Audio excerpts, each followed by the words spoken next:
So hello, everyone, and welcome to our first April One Woman Connected session.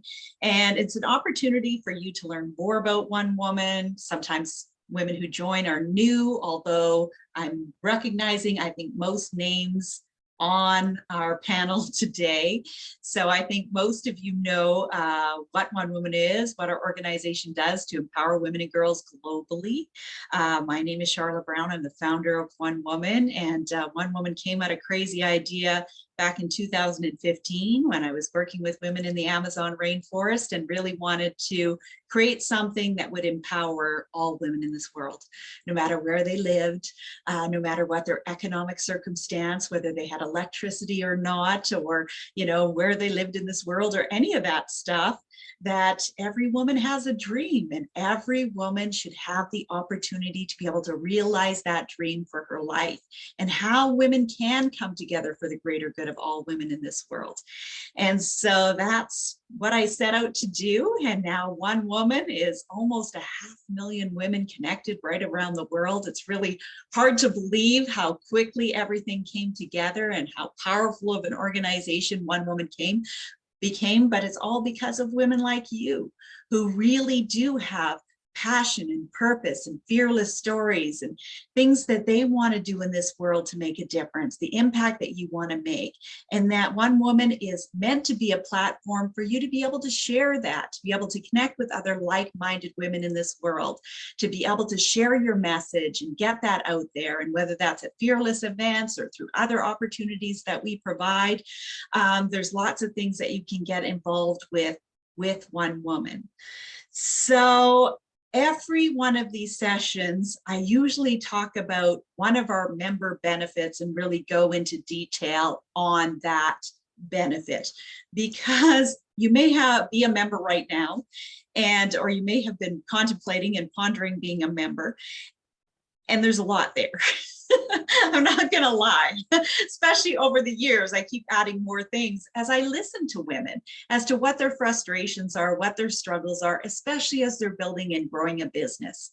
So One Woman started with our inspired membership, or our regular membership, which we use all the proceeds of that to be able to help women start businesses, help women gain employment skills, or help girls have access to education, especially in developing countries where education isn't free.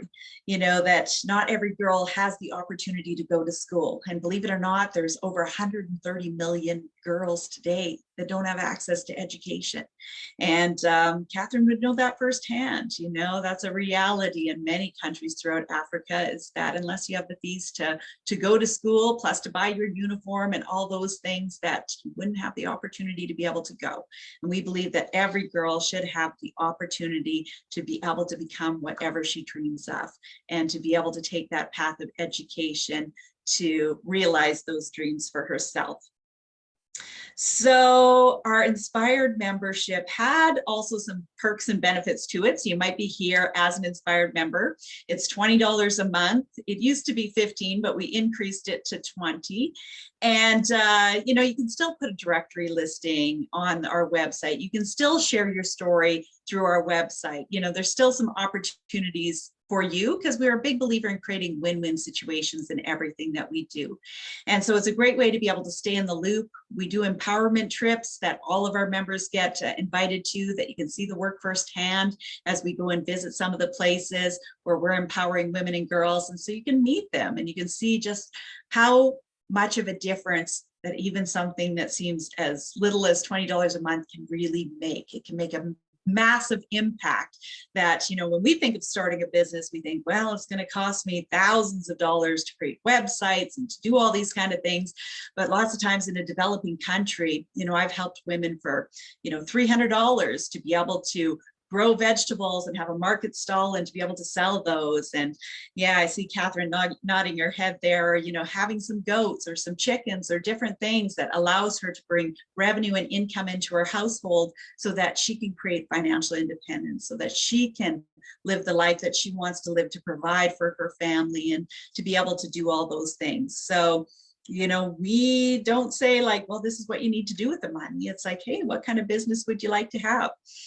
And that's what we work with women to do in those countries so that they can have their dream business or to develop the skills that they need to have that business or to gain meaningful employment. So we do a lot of sewing programs in a lot of developing countries that teaches women how to sew and then giving them a sewing machine so they have the means to be able to sew and create things so that they can sell it. And, you know, it just, yeah, it's amazing, you know, just how little things that we do can make a massive impact. And we're able to do that because of you. And so I just want to take the time to say thank you, that if you're a member right now, you know, we couldn't do this work without you. So that's our Inspired membership. And our second membership was our Empowered membership, which is still fairly new. We started it back in, at some point, I think in 2020, or maybe last year even. And I'll post the link to our memberships.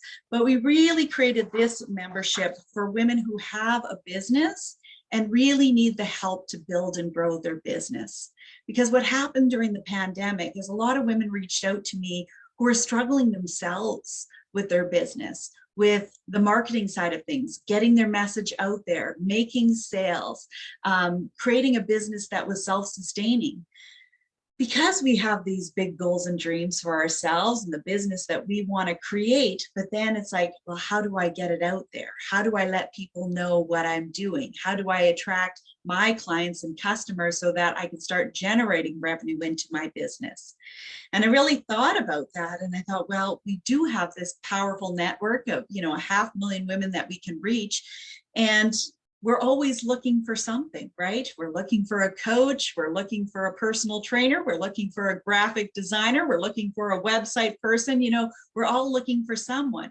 So what could we do that's collectively that helps women to be able to promote what they do so that it matches women up with the products that they need, with the services that they need, and then other opportunities to be able to get your business and your message out there. So when you look through the Empowered membership, you will see a lot of different things that we do, like, you know, the ability to put on webinars through our Empowerment Academy, to join our speakers bureau if you're looking to become a paid speaker. You know, we get lots of emails from corporations, from colleges, universities, elementary schools, you name it, looking for female empowerment speakers, other event organizers that are looking for speakers. And so we love making that connection because we know a lot of women do want a speaking career. So it's something that we added. And yeah, the biggest one, of course, is being speaking. And our Fearless Summits are pretty popular. And we've done a lot of them, probably more than 200 of them around the world, across the United States, across Canada, Australia, New Zealand, United Kingdom, and Ireland. And we're busy planning for our 2023 year. And you're thinking, well, Charlotte, it's only April of 2022. But when you do as many events as we do, and you know, put a lot of time and effort into making sure that they're a success, we start planning early. And it would be easy for me to take out a paper and a pen and start writing down cities and planning a tour, but I really felt divinely called to kind of put that out to our members and to women who've been involved with One Woman as to, you know, where they would like to see events and if they want to get involved. And really, I'm looking for other women who maybe want to, you know, host events and have us come and put on the events, because nobody knows your city and where you live better than you. Definitely better than me. Lots of times I'm planning events totally blind, you know, whether I'm picking a venue in a certain part of a city and hoping that it's convenient for people to get to, that there's parking, or, you know, that they have places to eat nearby, or whatever the case might be.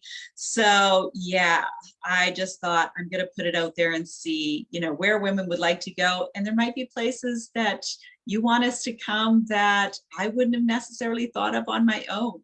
A lot of the events where we wound up being was because I had a speaker who came from that country or from a certain city and said, you really need to do an event here. And I thought, well, sure, why not?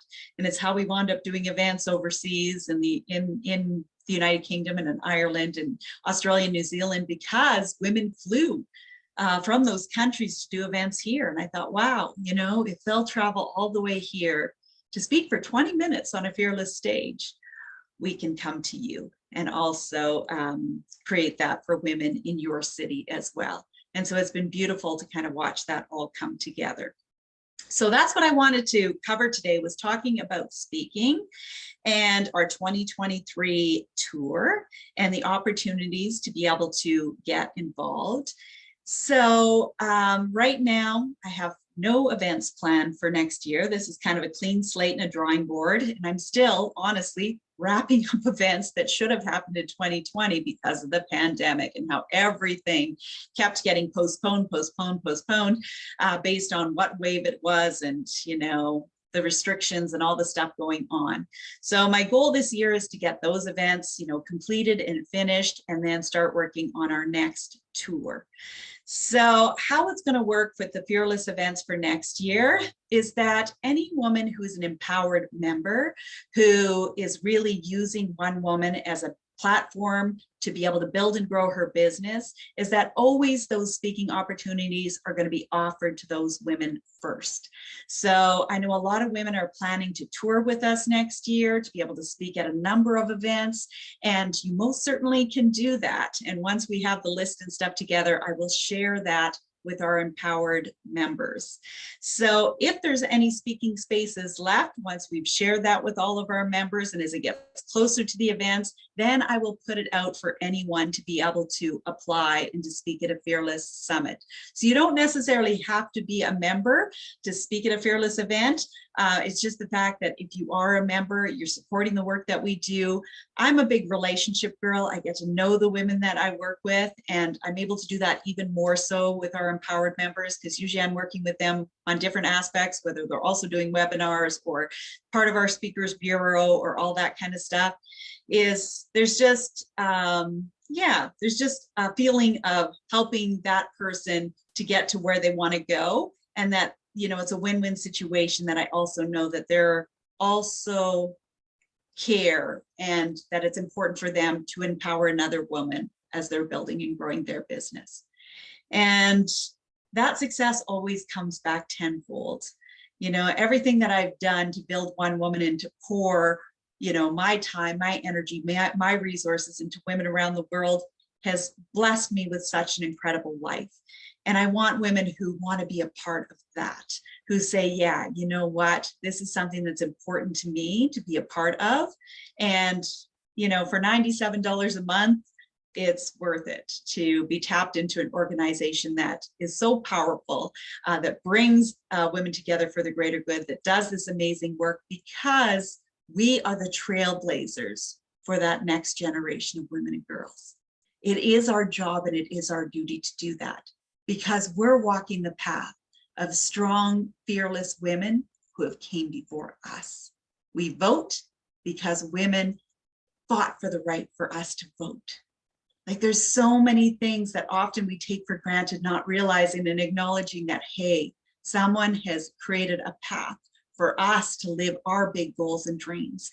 And so it's our responsibility to also do the same. And I know a lot of women who are members do that in their business in some way, shape, or form. But yeah, that's kind of what the foundation of One Woman is all about. So I posted the link to the membership, and it talks about the Inspired membership. Like I said, it's basic membership for those that just want to support the work that we do in this world. And then the Empowered membership that kind of has all the business benefits and the opportunities to be able to build and grow your business, promote what you do through One Woman and through our network of almost 500,000 women globally. So 2023 is coming up around the corner.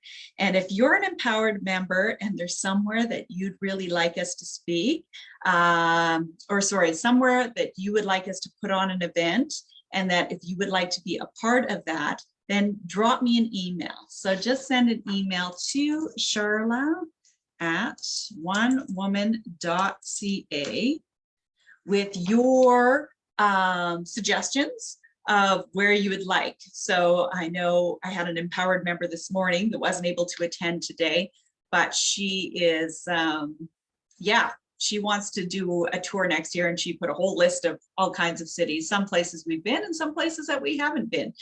So I'm really looking for women who also might want to be involved with the planning and organizing in the in that city where they've put that recommendation, so that we plan the best event possible.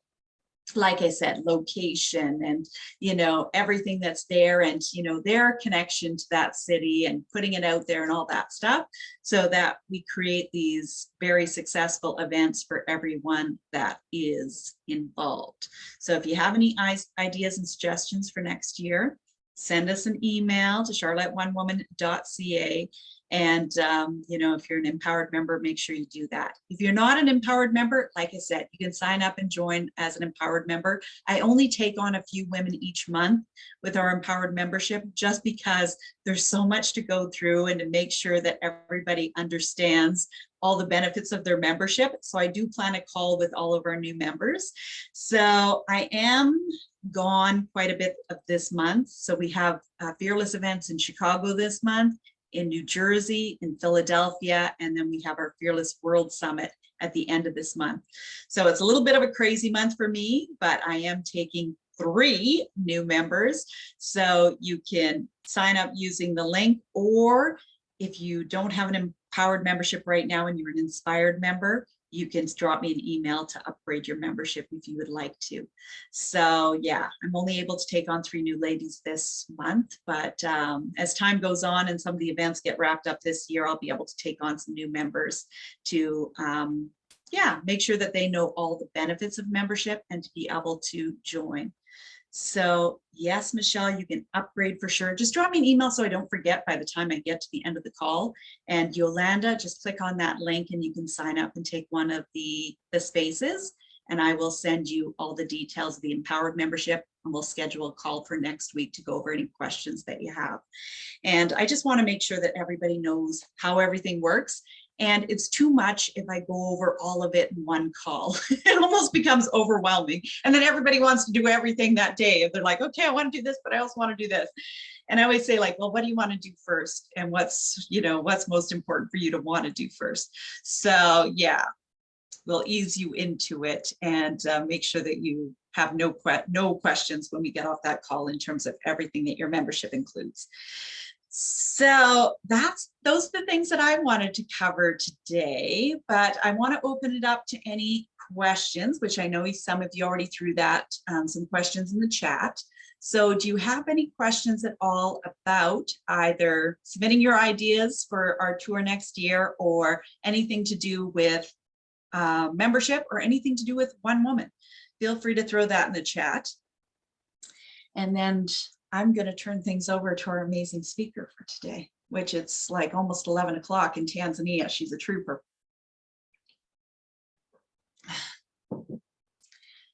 Any questions, ladies? Well, what I'll do is I will keep an eye on the chat. And if you think of any questions, feel free to throw those in there. Summit versus the event, they're the same. So they're all called Fearless Women's Summits. Yeah, so yeah, I call them events, but the title of the event is called Fearless Women's Summit. That's just me being fancy. Yes. So yeah. All right, well, I'm going to introduce the amazing Catherine. I'm going to let her take it away, and I'll then check back at the end for any questions that you have for me, or maybe you'll have some questions for Catherine at the end. All right. Catherine Mangella is an author, leader, and visionary in the NGO sector with over 10 years of experience in organizational development, capacity building, and solution-focused approaches. As the current executive director of Earth Guardians, an organization whose mission is to train and inspire youth leaders through the power of art, music, and storytelling. Catherine works to inspire and support impactful solutions to the critical issues we face as a global community. She is the first African woman under 40 to lead the organization since its founding in the early 1990s, and is dedicated to expanding the organization's impact in the United States, Europe, and Asia. Please welcome Catherine Mongola. Oh, Mangella, sorry, Mangella. Did I say that right, Catherine? Don't worry, it's not that big of an issue. So can I just share my screen real quick? Oh, let me just make sure that that part is enabled. You sure can now. Thank you. I'm sorry if my laptop has a lot going on.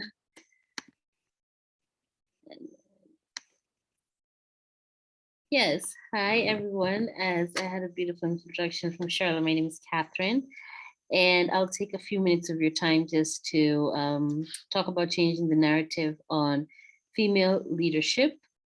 Um, General outline, I'll just give you a few fun facts about me, which I don't think Charlotte knows, and I think they'll be very interesting. I'd want to take you through some of the narratives which I faced as a female leader, some of the facts I've had to deal with to get my mindset to change on being a female leader, how I believe I've been able to sustain my leadership roles throughout the years, and just some tips as to how you can like find the motivation within you to help you change the narrative as well. So about me, I just want to say thank you to the developed world. As Charlotte said earlier, that I'm currently based in Tanzania, which is located in the eastern part of Africa. So right now it is a few minutes past 11 p.m., but we moved. I've mentally adjusted myself, so working in different time zones isn't that big of a deal. So what I wanted to share is that this is the first time in my over 12 years working in the nonprofit sector that I am identified as Catherine, my legal government names. Most of my experience has been working within the global South. And anyone who has been to the global South or worked in the global South, there's a lot of pride and joy in being identified as your social status and not necessarily your individual status. So for the past 12 some years, I have been identified or known both professionally and personally as Mama Emmanuel, meaning Emmanuel's mother, and Emmanuel is my firstborn son, or I've been known as Mama Daktari. That means the mother to a doctor. My husband's a doctor. So for the first time to actually be identified as an individual by my legal government name as Catherine, it's a pretty good feeling. And so I just want to say thank you to the developed world for that. And I think that's something that we can all, with my peeps in the global, so that's something that we can take from the chapter in the developed world to really identify people as individuals and not necessarily their social statuses or things like that. My passion, 100% for serving the nonprofit sector, helping young girls and women out. I'll come to discuss that later as to how that can be. And working in the nonprofit sector, seeing how I've climbed the ladder literally to be where I am today, seeing the people that I've been able to inspire, the challenges I faced, it just grew a passion within me to be vocal about changing the narrative on female leadership.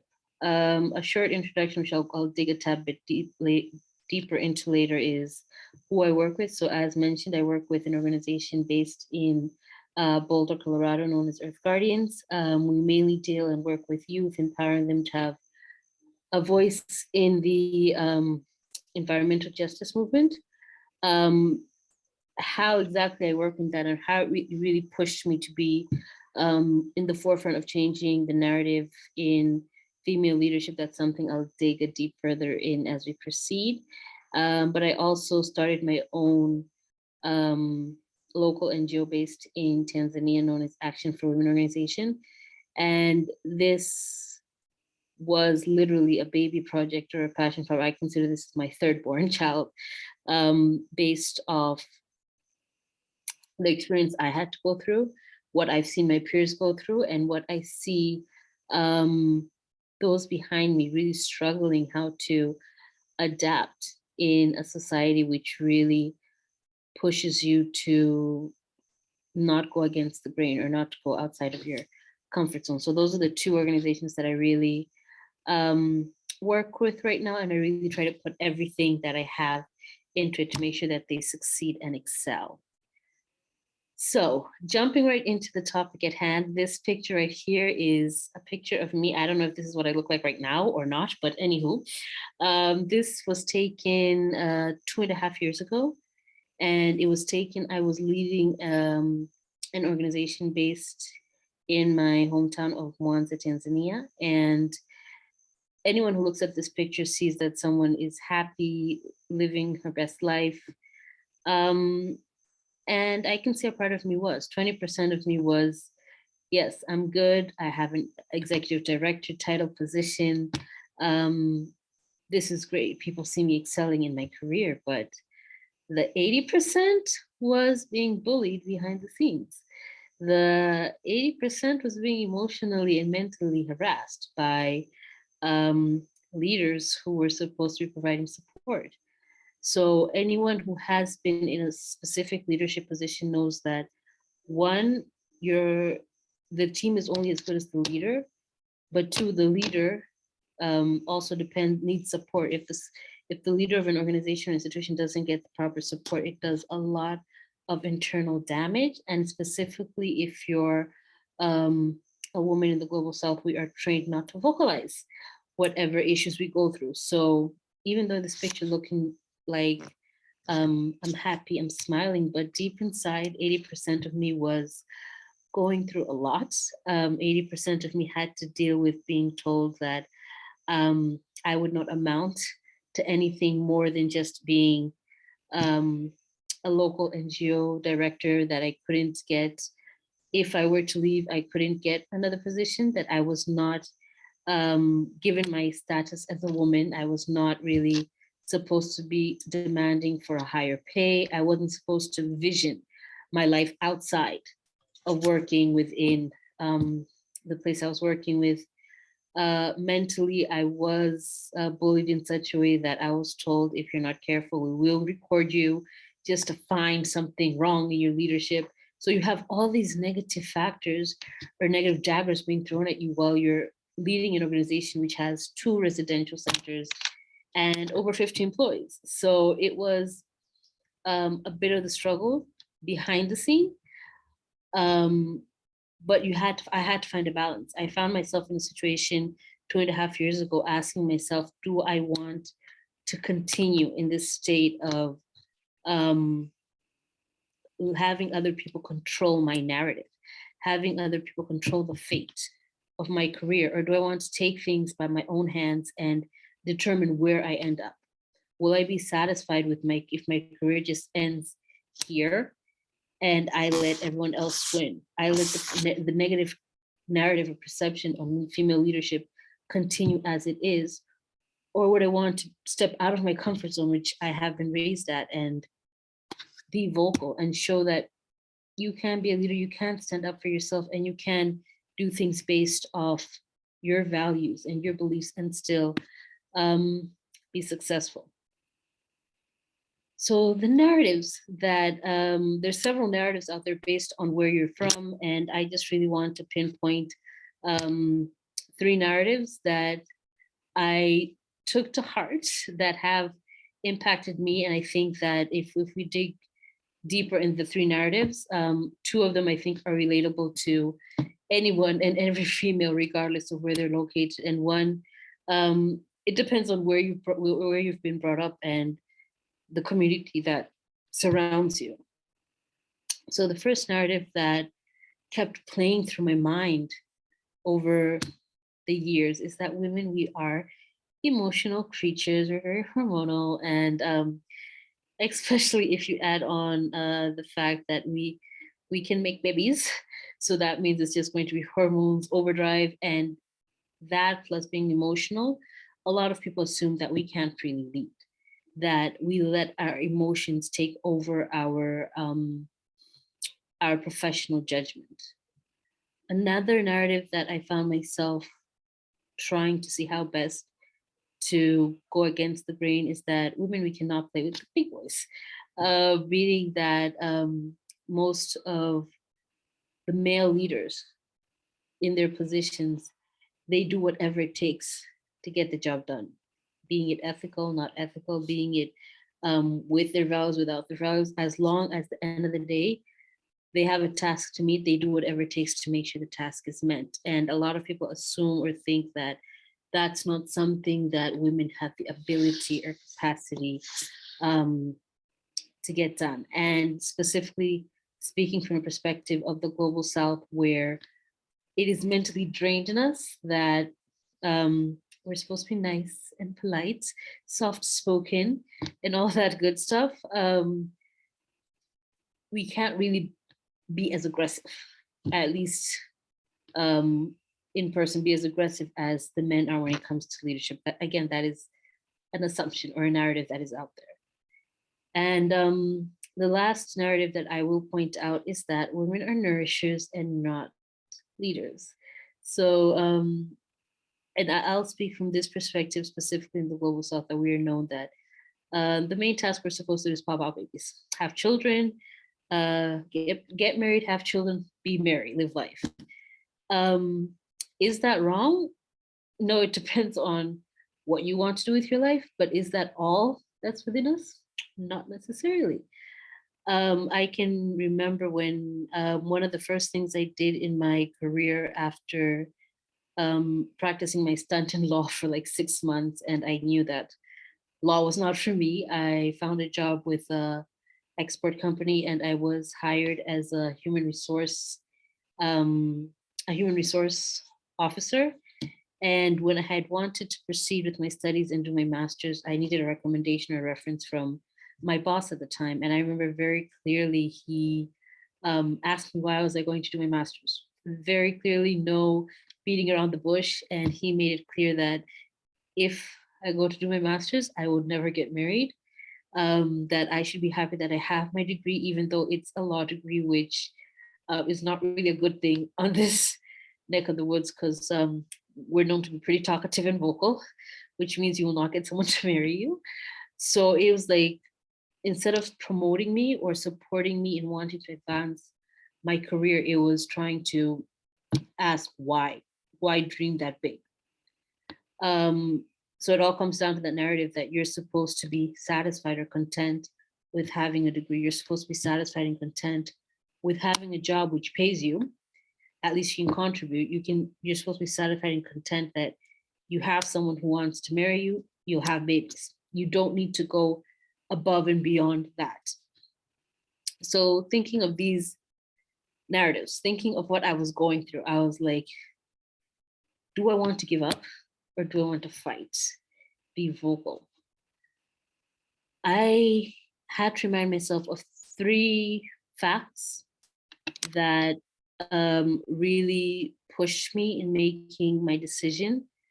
I had to remind myself of what motivates me to go to work every morning and what motivates me to keep on pushing regardless of every dagger that might be thrown my way, directly or indirectly. The first thing that I had to keep in my mind as a motivation, which I haven't put down as a hard fact, is that I'm a mother of a daughter. I have a girl child who um, she is my mini me. I don't know about the looks because as children, their looks change over the years, but the spirit within her, just thinking that my daughter at any point in time can be in a position like me, she's looking up to me. And would I want her to give up? Would I want her to stand for being bullied? Would I want her to let other people take control over the narrative, over her chapter, over the book of her life? Or would I want her to stick by the values, by her truth, and focus on what's right for her and what's right for those who are looking up to her? Another hard facts which had to resonate or sit in my mind is that women as women were not being recruited as much as men. That's it's a pretty given fact. In the recruitment sector, I have been a human resource in the recruitment industry for several years, of course, within the nonprofit sector. And I would get like direct orders that if it was between a man or a woman to hire a man, because you wouldn't get a lot of sick leaves, maybe your kid are sick, or a lot of hormonal days when things are just not going right. So men are considered to be like a safer bet. Another hard fact that hit me was that a majority of women who are offered leadership positions find themselves having to choose or compromise between their personal and professional life. It's very, very difficult. You have to be very disciplined and focused to be able to balance the two. And you have to have a very good support system. But without that, it's going to be chaos. But you find with men in leadership, they can balance it without any issue. They don't really need a support system. They just need themselves. They're good. But if I look at myself, I've got kids, I've got a house to maintain, I've got a job. Can I do it by myself? No, I have days when things are just not going right. So I need that support system behind me to make sure that I can balance um, both my personal and professional life. Another thing that I had to resignate, let sit in, is that work environments in general, regardless of where you are, they're not conducive for sustainable female leadership. They can open the door just enough so that you can get the job, but the circumstances that you will find are circumstances that will make you want to leave real quick. So I like to use an example of like cell phone companies. They will do anything and everything to make sure you buy you join the package the cell phone company is selling. They will give you all the sweet words, but once you join the network, they will drop you. They will forget that you exist, and they will literally treat you like everyone else who's joined the network. So it's pretty much the same as um, female leadership. You can't get in the door because right now female leadership is something that's really being promoted. But because of the environment that you will find there, the discrimination, the indirect bullying, would you want to stay there? Not necessarily. And I won't even get started on the fact of the pay difference that once you're in the door, you come to realize that um, your male peers getting paid double, if not triple the amount that you were offered. So they're little things that tend to demoralize you to stay in a working environment. It's if you're a woman. So analyzing the issues ahead together with hard facts, I just had to make a choice. It's like, what do I want for me? How do I want to attack this or to take this further? So I had to sit and think that I have this opportunity. I'm in the door. I'm a female leader. That's great. But now what? What can I do to make it be beneficial for me, but also beneficial for those around me as well? Being a female leader comes with so many opportunities. You have opportunities to network, you have opportunities to expand your circle, but you also have opportunities to bring other women in your network and circle as well. So in every position that I have gotten, I made sure that if you give me a seat at the table, I will make sure there's another seat available for another woman to sit as well. And taking that into effect that it will be a snowball effect. If I invite one woman to sit, this woman will also invite someone else, and it will just be a snowball effect from there. In regards to challenges are there regardless. If I'm a leader, there'll be challenges. If I'm not a leader, there'll be challenges. So just to change that mentality that the challenges are just pages in my chapter, in my book of life. It's not even a chapter. The challenges are just pages. So me being bullied, me being emotionally or mentally harassed, those are just pages in a chapter in my book. But if you consider that this is a pity party, this is going to be a chapter, my life is over, you will not get anywhere. As a leader, if you want to advance, I needed to change my mindset that no one really cares about the negative or what you've had to go through to get to where you are. But when you have reached the point in your career that you're like, yeah, I've overcome this, that's when people start to pay attention. So changing that mindset for me personally really helps to understand that these challenges are just pages of my book, which has more positive than negatives. And lastly, once I got in the door, as I said earlier, inspiring, knowing that I have my beautiful daughter behind me looking up to her, up to me as her mother, but knowing that there's so many other young leaders who are stepping up in leadership positions, knowing that you don't necessarily have to be quiet and humble to be a leader, that you can be vocal, that you can find a balance between your personal and professional life, and life still goes on. So those were personally the three factors that I had to adjust my mental state to understand and to really progress um, as a female leader, particularly in the global south. So I'll mention two things that might help. And I think out of this whole presentation, if you can just take this, that'll be great. If you can't take anything else, fine, but it's like this, I think is really the creme de la creme of the whole presentation, is that changing the narrative starts with you.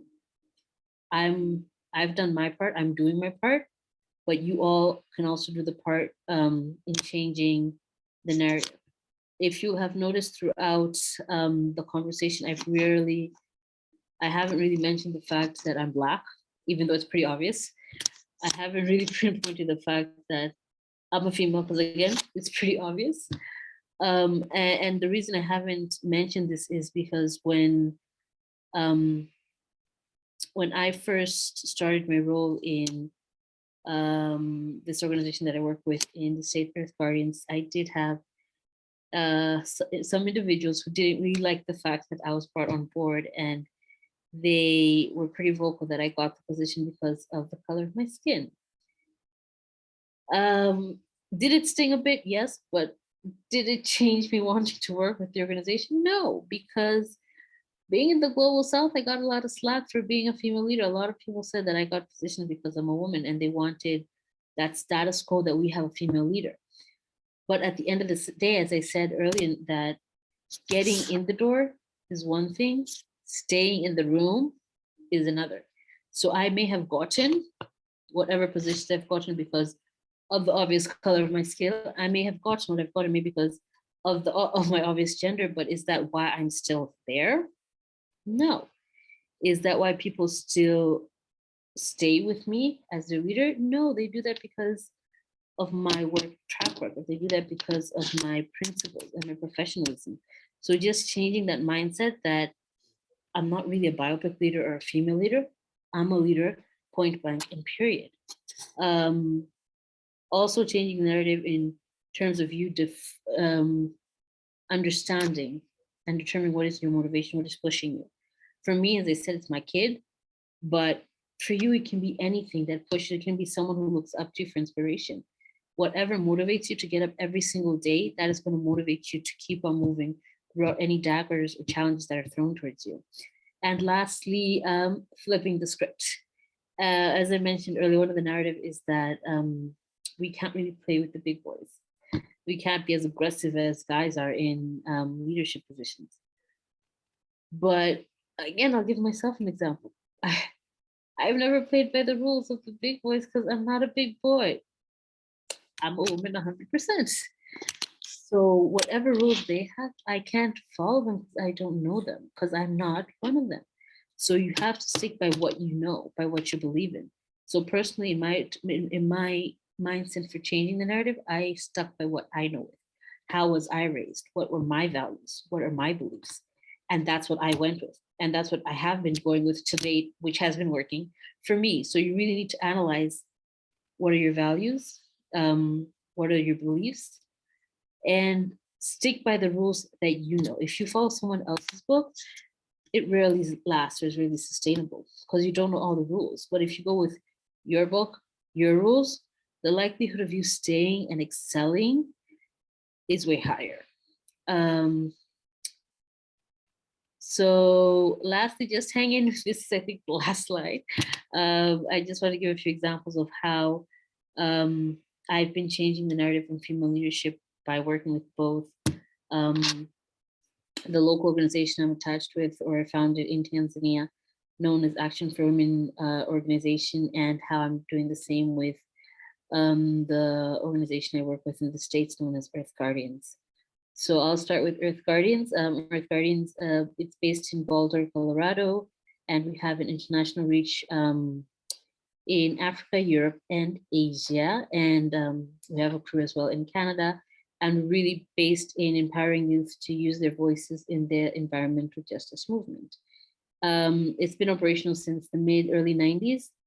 And since its founding to date, this is the first time they've ever had a Black leader and a female-led board. So to me, that's just amazing. And another thing is that somehow the universe just makes it work that I step on board and being on board as the director, and then we go from having a team of 12 predominantly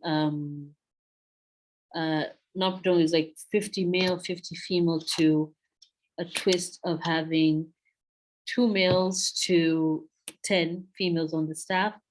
And now we're pretty much diverse. In the team of 12, we are 4 staff members are biopic and 4 staff members are Indigenous youth. So we've been able to bring in the diverse factor, we've been able to push the youth factor, we've been able to push the gender factor as well. And lastly, with Earth Guardians, I've really been able to change the narrative by letting my work and work ethic overshadow my gender and color of my skin.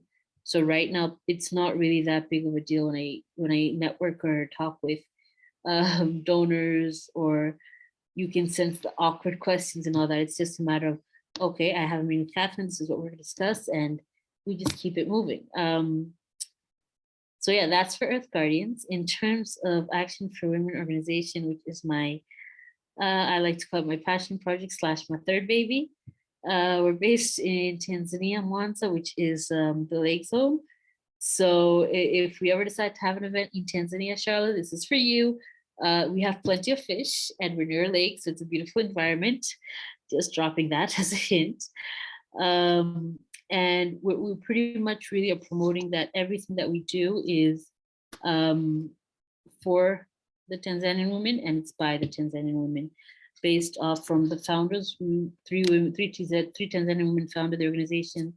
Our management is Tanzanian women, and our board of directors, we have 7 board of directors who are all women. And for us, that is just a win on our end. We have several number of projects that we implement under OWL, and they're named under a hub, which we like to call Inua Hub. And Inua is Kiswahili for empower. So with this empowerment or Inua Hub, we really have different sectors. So we have a sector which empowers women and young girls in providing them with leadership skills. So we go to like schools, universities, have events to really talk to the young adults there in terms of being vocal and really changing the narrative of the society around them, showing them that it can be done. We try to teach or empower our women and young adults on financial independence. So we do this with partnering with universities that do provide financial courses. So as a corporate social responsibility, they partner with the groups that we have formed, and they provide financial literacy to the women that we work with. And it's been really beneficial. The women love it. We also have health sessions, and for the health sessions, you'd be surprised as to the policies that we have in our country, which is a sad bit sad. So one policy that we're really trying to fight against is female contraceptives, such as getting tubes tied legally. That is not allowed until you get consent from your partner. So if you're married, you cannot touch your tubes without your partner consenting to it. So something like that doesn't really sit well with feminists like myself, or people who have been exposed, because once you understand that it's your body, you have control as to whether or not you want babies, how many babies you want, or how to control it. But you find that that education is not really being provided, because they want to limit the knowledge out there. Less knowledge you have, that means you don't really have the power to make a decision. We also, health sector, really want to promote, or really trying to promote women within our area to get tested for things such as cancer. Self-confessed, I only got tested 2 years ago, and I was already past my mid-30s, so it took me more than 30 years of my life to really understand what testing is like and really jump the jump and get tested. So it's like we had to ask ourselves if we're educated women exposed, and it's taken us this long to be comfortable enough to get to get the test done. What about those who aren't? And of course, the most recent example, something they're really trying to push, the COVID, with the outbreak of COVID-19, vaccines coming in town. A majority of women haven't been vaccinated. Reason being that they're scared that being vaccinated might compromise their ability to have babies. So changing the mindset so that they can really understand that's not the case, there's not really a correlation. So there's just a lot on the health front that we're really trying to push and change the narrative so that they can understand what's true, what's not, and things of that sort. Agriculture, that's the bread and butter of a majority of Tanzania. That's how we eat. That's how majority of us have been raised. That's how majority of children have been raised. Kids go to school, mothers go to the farm, they farm, and they come back with whatever produce is there to cook. And it's just a continuous circle. So with agriculture front, we really try to find sustainable agricultural methods that can be suitable for those who have a big piece of land, or for those who have minimum piece of land, but they can still produce enough produce to feed their family and have some left over to generate some sort of income. Environmental, and the environmental sector came as a result of COP26, where one of the findings they found was that a majority of women are the biggest people who are impacted by the environmental justice movement, specifically women in the global south. And so with the Environmental Hub, we really try to push that whatever support is given on the basis that it's sustainable and practical. I know right now there's a big movement on fossil fuel and all that stuff, but do people in the global south really understand what fossil fuel means? You tell us not to cut trees. Why? Or you tell us to plant trees. Why? So you find that we plant trees, but once you leave, no one is going to sustain them. So just changing their mindset and people really understanding the impact that they have. And the last project you have, which personally I love, and this is one of the projects that actually started OWL off with, is self-defense. So we really train the young adults and women in our programs how to defend themselves in case of anything. So this specifically for married women in the Lake Zone, the issue of gender-based violence is a lot. And what's even more saddening is people don't want to report the cases to the local authorities. Silence, number one rule of being a wife in this part of the woods. So with self-defense, we ensure that even if you don't have an option to, or you're scared to vocalize it to the cops, you can protect yourself and ensure that you're safe. You can protect yourself and ensure that your kids are safe, but it's done in such a way that we have a manual that allows you to be vocal exactly what the frequency of how many times you may be attacked, how many times you may have wanted to go to the police, but you couldn't. And then it just opens up a circle for the women to understand that they're not alone. There are other people who are going through the same things, but are silenced to talk about it. And yeah, it's all done with a solution-focused approach, which pretty much focuses on the positive and not the negative, because everyone has a negative side, everyone has a weakness. So we tend to just swipe the weakness and negative aside, focus on what is working, and the positive, build off that. So yeah, that has been pretty much what I wanted to say in terms of changing the narrative. I really hope that you've been able to take home a few things, one or few things just to, as a food for thought. There are my contacts. I'm very accessible via WhatsApp. And my email address, I've put my LinkedIn connection and the websites for both of the organizations that I work with. So if you can't reach me through any of these contacts, it probably wasn't meant to be, but I'm sure that through one of them, I would be accessible. So yeah, thank you. Asante Kiswahili. Thank you, Catherine. That was absolutely amazing. And yeah, thanks so much for sharing with us, and also to give us a real global perspective on leadership and of the work that you do to empower women and girls in Tanzania. You know, like the thing is that you work and do the work that we support firsthand. So it's always great for us to have somebody share as to what are the challenges around the world for women and girls. And so thank you for sharing all of that with us today. So during these sessions, I love tying a speaker to each one. And so each one highlights an empowered member so that we get to know each other, to know what we're passionate about, the work that we do, to be able to network together, to be able to collaborate, to be able to support each other, all that important stuff. Because what I know is that it can feel lonely out there, and that, you know, you're doing the work that you're doing, and lots of times we're sitting at our computers doing it ourselves, and, you know, trying to get it out there and doing all that kind of stuff. And what's so beautiful about One Woman is that you never need to feel alone, is that it's a powerful network of amazing women that you can connect with. And I always say, you know, connect with Catherine and to the other amazing members. Plan Zoom calls and coffee chats online and all that great stuff to get to know each other and the work that you do, and see, you know, what aligns is there, or just an encouraging word and support in terms of the work that you're doing, and knowing that, hey, you're on the right path, or you just never know what kind of divine connections can come out of this.